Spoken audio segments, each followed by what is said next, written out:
Briljantna pobjeda Hrvatske nad Brazilom i plasman u polufinale svjetskog nogometnog prvenstva u Kataru bila inspiracija ekipi sa interneta u smišljanju brojnih fora. Izdvojili smo one najbolje.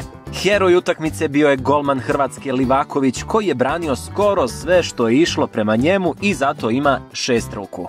Kip Isusa Krista Otkupitelja nakon poraza Brazila nosi novi dres.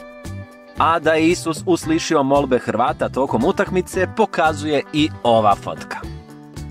Evo najljepše fotografije nastale tokom utakmice Hrvatska-Brazil. Tata iz Kiseljaka sa 3 bebe u istom tonu, dobro, nekom pivo, a nekom mlijeko. U Hrvatskoj te noći ni kafa Brazil nije bila dobro došla. Netko je snimio trening Brazilaca na kojemu vježbavaju koreografiju za kraj utakmice sa Hrvatskom.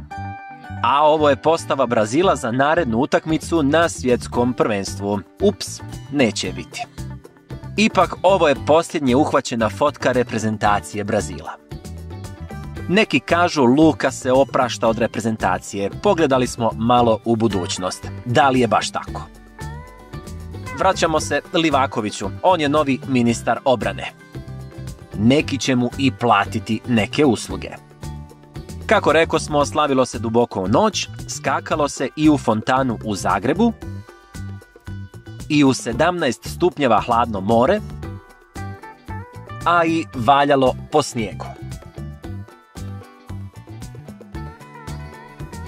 Spremne su i fore za Argentinu, ali o tome drugom prilikom. O pobjedi Hrvatske nad Brazilom pričat će se generacijama, a vi uživajte u još nekim forama nastalim nakon nje.